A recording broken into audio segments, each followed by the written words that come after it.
want to get into, man? Should we get into this locks? I think we should just jump right in it because we feeling the energy right now. Oh man, I absolutely loved it. Love this versus. This was my favorite versus by far. My second favorite versus was when Jada battled Fab. Okay, I didn't see that one. That one. He went viral for that one. That one was fire. He completely washed Fab. So you know, Jada's the 2-time defending champ right now. Jada is the man right now. All I know is he was ready.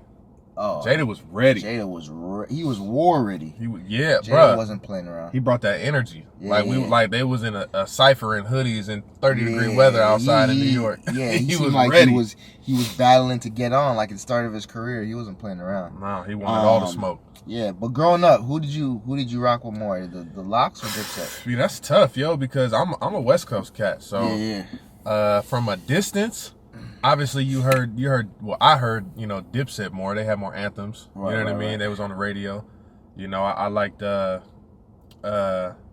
Joel Santana had a decent run for me out of the crew, and then Jim Jones. A lot of people fucked with Cameron out here, but for some reason back then, like, I wasn't Cameron's biggest fan. You know, so understandable. The Locks though, I knew they had bars. You know, but just a West Coast cat, you know what I'm saying? So I wasn't really up on it like probably most folks were. Yeah, you was playing 213 before this. Right. I was like, man, we gotta play some East Coast stuff. We about to go into these verses, but yeah, I'm from Toronto, so I'm not from America, obviously, but you know, we neighbor New York City or New York State, so you know, we were all about that East Coast, you know, that Biggie, that Jay-Z, the Dipset, the Locks, G-Unit. So man, I was super excited about this versus. Yeah, those other folks you just mentioned, we was on them. Yeah, okay. Jay-Z, Biggie, G-Unit, 50, like 100%. Yeah. But Dipset, I just it was just a different vibe for me, and I never been in New York, so it's like, you know, certain things I just like, all right, I'll probably get it if I was there. Yeah. You know what I mean? Yeah, it was but yeah, I was super excited about this versus, so I think I have a lot to say on this. But take it away.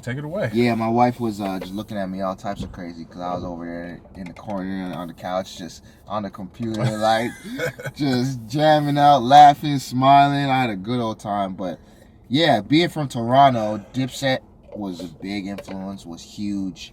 You know, the Locks growing up too was huge. You know, me and my friends listened to Jada, the Locks, you know, DMX, Rough Riders. That was a big influence. So I think I didn't really have the conversation with people too much about it. I was just super excited about the verses, but I think going in, a lot of people thought Dipset was gonna take it. Yeah, I would have thought. Yeah. I would have thought. Yeah.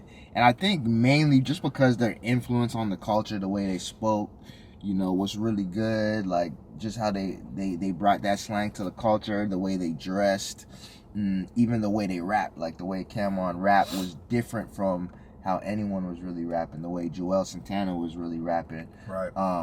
So I think a lot of people understandably thought Dipset was gonna take it, but I didn't know, but I knew because I saw Jada and Fab. I'm like, Jada is a marksman. He's a lyricist. He's a craftsman. This is what he does. Like, I was rooting for the Locks. Okay. Yeah. Yeah, like Cameron. I remember Cameron because he made it cool to wear pink. Yeah.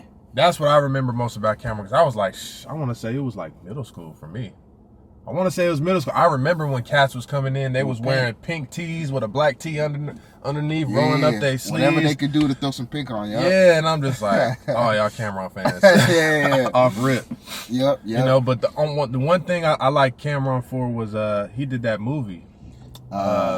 Paid in Full. Yeah. I liked his character I feel like that character on the movie was him. Oh, for sure. You know, so I was like, all right, I fuck with Cameron in that sense. Yeah. You know what I mean? Then I kind of got his vibe, and I was like, all right, you know, I see it. That super New York vibe. Yeah, exactly.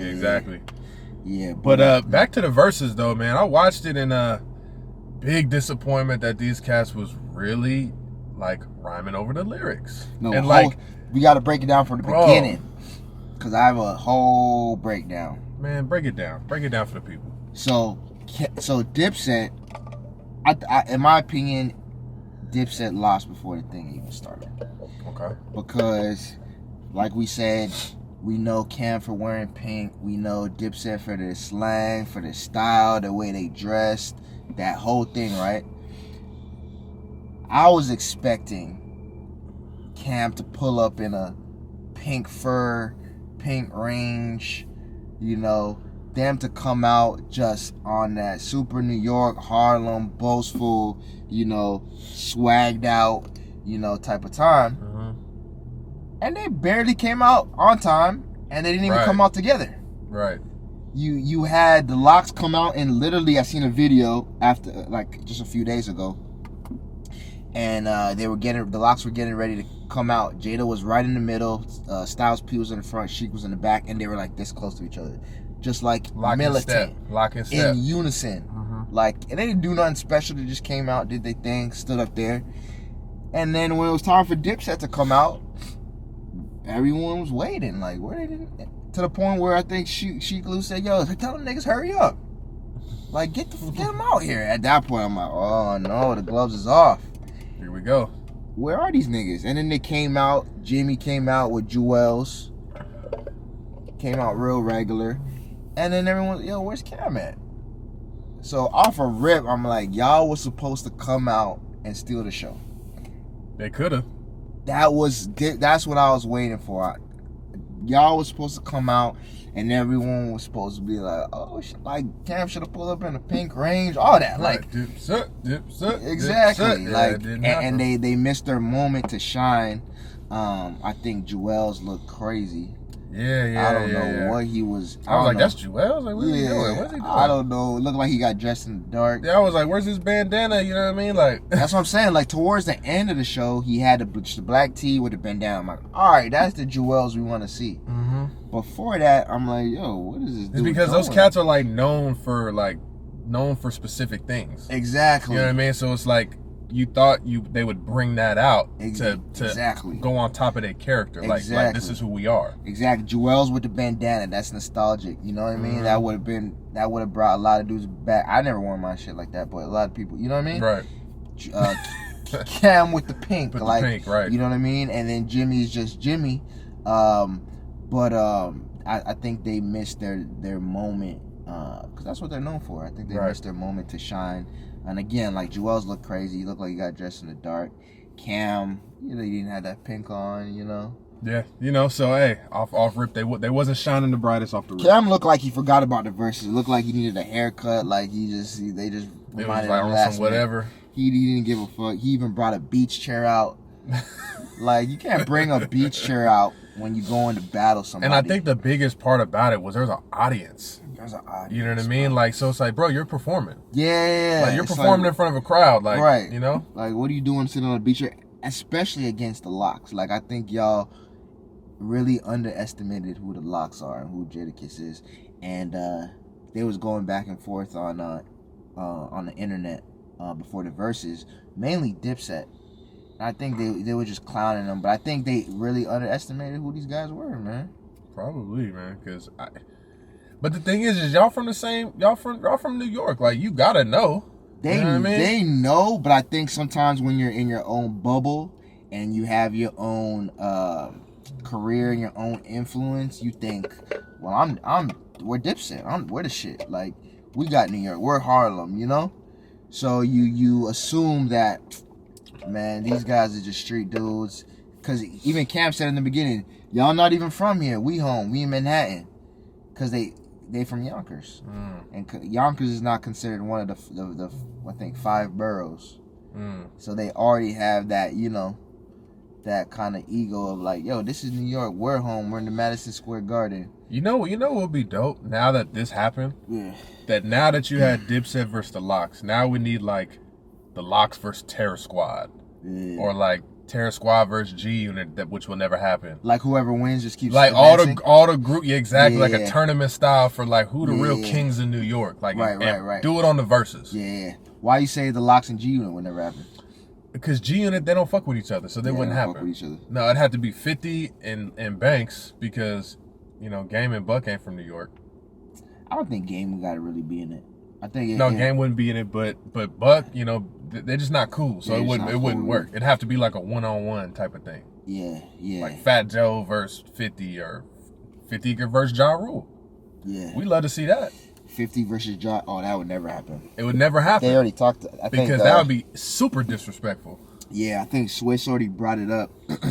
I think Ja Rule might have been down for it, but when they asked him, he's like, hell no, that ain't happening. I'm not getting on stage with this nigga. Yeah, that beef is seems like it'll never die. But yeah, man, back to these cats.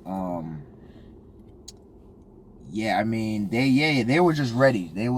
Even when they got up on stage when Dipset finally came out, they was talking their shit. Jada was just standing there, like I'm just waiting to tear y'all heads off. And you know, Cam started popping this shit like, we home, you all kick it off, y'all home. We home, y'all ain't even from here. And then Jada saw his opportunity. He said, Cam, you live in Miami. And then he said, yo, Tech, drop that. And he played fuck you. If you hope you want to make it, fuck you. And that just set the tone. We're like, all right, this shit's about to get real. About to get real. And then, like I said, in my opinion, the Locks won before the shit even started with that whole just the coming out, the way they opened up with the first record, and then from there it was just record. I don't have personally, and maybe I'm exaggerating a little bit, but I don't have Dipset winning the round. In my personal opinion. No, because I was seeing on the internet, they was like, did Dipset come back with Ballin'? No. And I'm like, nah, bro, they was ad-libbing the song. No. And I give it to Jimmy because I think Jimmy has held down Dipset for the last probably like 10 years. He's been, you know, making some good music and spinning his ass off. And I think he kind of took control of the verses at some point. But I think it was too late by then. Oh, yeah. It was too late. Cam is the leader. We all see Cam and know Cam as a leader. The fact that he came out later, came out real regular, wasn't really in the forefront, just kind of like put them at a disadvantage. Jewels was running around being crazy. Freaky Zeke was running around being weird. Like, I was just like, yeah, it was all bad. It was all bad, and yeah, these dudes was ready. Dog, I don't think I want to see Dipset again. Like, I don't want to see them on the verses. I don't want them to do a second attempt to try to like make up for it. Like, nah, y'all fucked up. It was bad because I was texting my friends. And I was like, oh shit, like, they're getting exposed. Like, Dipset's getting exposed. Like, this is bad. Like, it was funny. I was in the gym a little bit after, and I was listening to Locks, listening to like New York hip hop and like a Dipset song. I just turned it. Like I went to the next song. Like, nah, next. I'm like, I can't do it, man. Y'all weren't prepared at all. No, I was just so disappointed, bro. Like on top of Jada already said, like, they rhyming over the lyrics, but they're ad-libbing and letting the lyrics just go. Like, they letting their song play and they just ad-libbing the song. I'm like, what the fuck are y'all? What are you doing? And again, the words wrong. They was literally like a few bars behind, like just getting the shit like. It's like they didn't even practice. Like y'all didn't dust off the cobwebs before y'all got on stage. Like, but y'all was, you know, weeks prior, y'all were making videos, clowning them, making jokes. Like, bro, why don't you just get into the fucking. They tried to hype it up, but ended up looking stupid. Disappointment. But I'm glad the Locks, you know, prepared, and you know they said they rehearsed for a couple of days, because they really brought the show, man. That's impressive. That show that really displayed like their brotherhood and how much they were in sync. And like literally, you had moments where Styles P was over there fucking with Cam, and Jada was rhyming his Styles P's verses. Like, did he not only know all of his parts and verses and lyrics, they knew each other's. They're interchangeable. So that was like mad super. That showed their craftsmanship right there. Like, They were, this is a sport. This at is the end like of the day. 20 plus years, I think even more, of just grinding and hard work and, not giving up and just staying 10 toes down. And I want to say, Jada has been in my top 5 rappers that are alive forever. And I was thinking about it because I'm like, yo, Jada's been in my top 5, and then I went over my top 5 is Jay-Z or Biggie interchangeably, and then Jada. And I'm a hip hop dude, but I don't think I have a top 5. I was just about to say, what's your top 5? I don't think. Is it all New York? Maybe, probably, but I don't think I have a top 5. My top 3 that I could think of is Biggie, Jay, and Jada. And then if I throw another 2 in there, it would just be just for the sake of throwing another 2. But I don't really. They're not like my favorite rappers. Okay. Who are your top 5? Ooh, that's tough, yo. Like, yeah, it is tough. It is tough. Obviously gonna be opposite of yours. Actually, I'm gonna put Jay's in there. I don't have an order. Okay. Jay's in there for me. Pac is in there for me.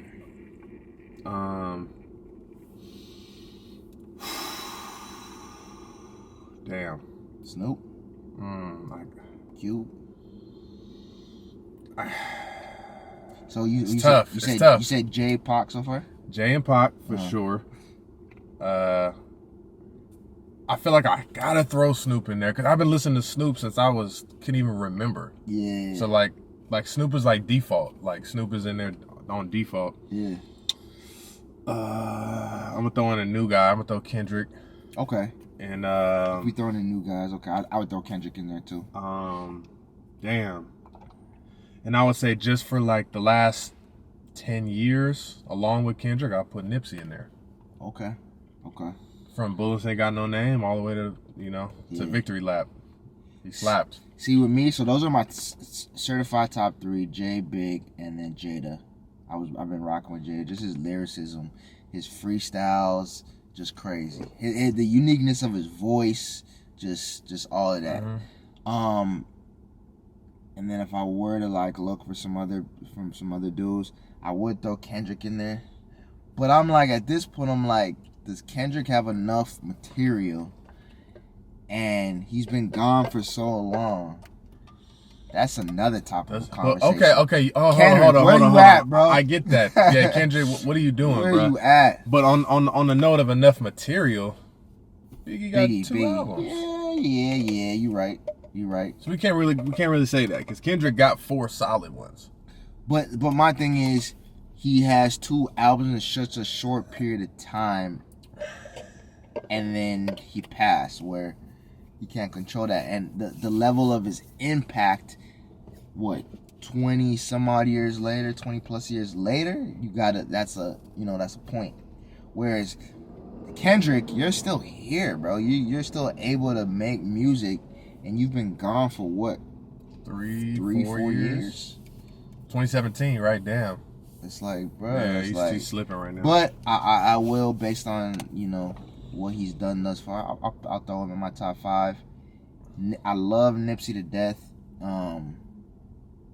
Not in my top 5, though. Not in my top 5, but top 2 albums of all time. Reasonable Doubt and Victory Lap. Okay. Can't go wrong throwing either one of those albums in the car. Yeah, for sure. In the car, Absolutely. You good. Absolutely. Speaking of Biggie, yo, I just watched an interview. I probably shouldn't be watching this nigga, but I watched a Vlad interview. He was interviewing Mob James. And Mob James basically was like, yo, this cat named Poochie was the one that killed Biggie. I don't know who Poochie is. I don't know who Poochie is, but apparently he was a part of Death Row. He was like one of the hitters. Yeah. And Vlad was like, yo, if you were to place a bet on who killed Biggie, Mob James was like, yeah, I would hit if I chose Poochie. Yeah. And I was like, damn. So it's like, damn, now it's out there 25 plus years later. The names of the people who killed Biggie and Tupac are out there. Haven't they been out there though? They have to a point, but I'm talking about on the internet. You have like all these. Hasn't it been on the internet too though? The dude who killed Pac has been on the internet for a while. Okay. Because it's been out there after these cats died. Like, both the people that killed Pac and Biggie, they're both dead. So it's like, really? now they're dead, so it's like, Okay. all right, you know, Okay. now you can say their names, type of shit. And they were both L.A. gangbangers. I'm not gonna say L.A. gangbangers, but they was in the streets. You know, I'm not gonna speak on what they were. I don't know. I don't know what they were. Yeah. But speaking off the interview, they was both hitters. But both from L.A. Both from the West Coast, L.A. Yeah. I think that whole thing has just been like, there's been so many conspiracies, so many documentaries, so many people saying, yo, it was me. It's just, for me personally, it's like I've lost, not interest, but it's like it doesn't really, and this is just me being a fan, right? Obviously to their families it matters, but it's just like, man, we just lost two legends. They made, at such a young age, they've made such a huge impact, and they continue to make an impact where it's like, does it even matter who killed them? It's they're gone. No, it just adds to the story. Yeah, it fills in the missing puzzle pieces to the story for sure. But I think it's just been so much back and forth for years, where it's like, man, you know, we don't know, we'll never know. There's people that do know. Mm-hmm. There's people connected and tied in that know, that are part of those politics. But for me personally, just being a fan, I just know that, you know, Biggie, I love Biggie, you know, just his lyricism, you know, the whole bad boy, East Coast, the style, you know, the wittiness, all that. I love all that. So the shiny suits, you know, to bring it back to, you know, Jada and the Locks, you know, they were signed to Bad Boy, so they were part of that with Mace and all that. So speaking on that topic, back to the VERZUZ. Yeah. One moment that stuck out to me was when the Locks, I think they're just playing that song right there, and after the song, Cam goes, "That's not even your fucking song. That's Diddy's song. I'm expecting Diddy to pop out. Yeah. Where Diddy at?" Yeah. And Jada's like, "Those is my bars, nigga. Those is my bars." Yeah. How do you feel about, even though he wrote it, how do you feel about him rapping that song? Oh, I think it's, bro, if it's fair? Of course, because if he wrote the shit, that's his shit. Like he's on there display. The VERZUZ is to display your impact and influence on the game. At one point, Bad Boy was at the top of hip hop and the rap game. Diddy is one of the top moguls in music, period. Mm-hmm. If you are saying, yo, one of the biggest, most classic records, I wrote that, hell yeah, I'm gonna come out and spit that. Like, at that point, Cam, you just reaching for something. But it's like, bruh. And Jada did that in the Fab VERZUZ. That's when we found out he wrote that for Puff. Oh, he did that same song? He did that same song. Are we talking about All About the Benjamins? Yeah. Yeah, he already said that. He already addressed that. Okay. So I didn't see that one, so I didn't know. Yeah, and people were like shocked and giving him kudos then. Like, that's fire. You know what I'm saying? And I saw someone posted in the Instagram, like the comments, Diddy said, yeah, he wrote that for me. Like, no ego, he just said, confirmed. Yeah, Jada wrote that verse for me. That's Jada's verse. So like that, Cam was just like losing the fight, someone losing the fight, so they crying, like, right. You know what I mean? Had to throw a stone real quick. Man, you're just giving him another check mark because it's like, yo, yeah, hell yeah, bro. He's like, them my bars. Yeah, whoever you wrote for. And that just kind of added to their story and their legacy, because even I saw the Locks interview on the Breakfast Club, and Styles P was saying that I didn't know this, he wrote for Kanye West. Styles did? Oh shit. He said he wrote a lot of shit for Kanye West. Which makes sense. Yeah, and Style, and I remember Kanye flew the Locks out to, after the VERZUZ, he flew him out to his the Donda show. To the stadium? Yeah, to the stadium. But speaking of moments that one moment, I was debating talking about this, but one moment that stuck out to me, and shout out to Jim Jones, because again, Jim Jones been holding down Dipset for like 10 plus years, making, you know, good music. But this dude played I think the song's called G's Up.